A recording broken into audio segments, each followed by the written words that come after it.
High বন্ধুরা, দেখো আজকে আমি কি বানাতে চলেছি।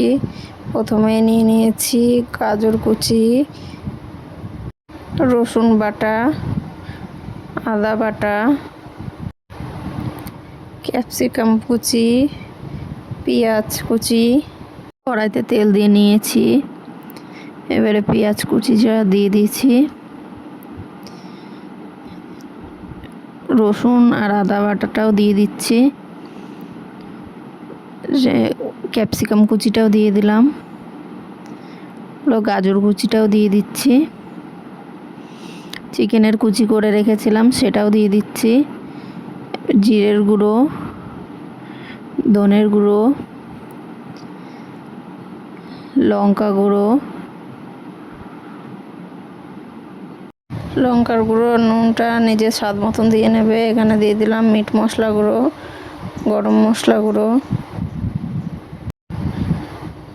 লাস্টে নামানোর সময় ম্যাগি মশলা। দেখো রেডি হয়ে গেছে। চলো, আটা আমি আগেই মেখে রেখেছিলাম, তৈরি করে নিই।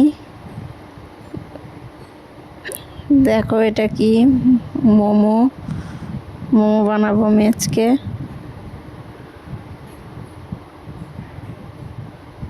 নিজের মতন শেপ দিয়ে নেবে, আমি যেটা পারি আমি সেটাই দিয়েছি।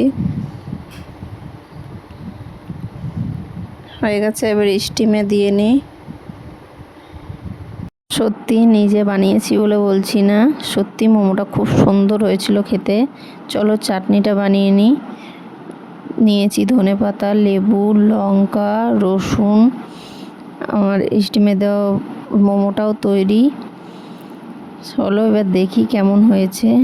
এই যে ফাইনালি মোমো তৈরি।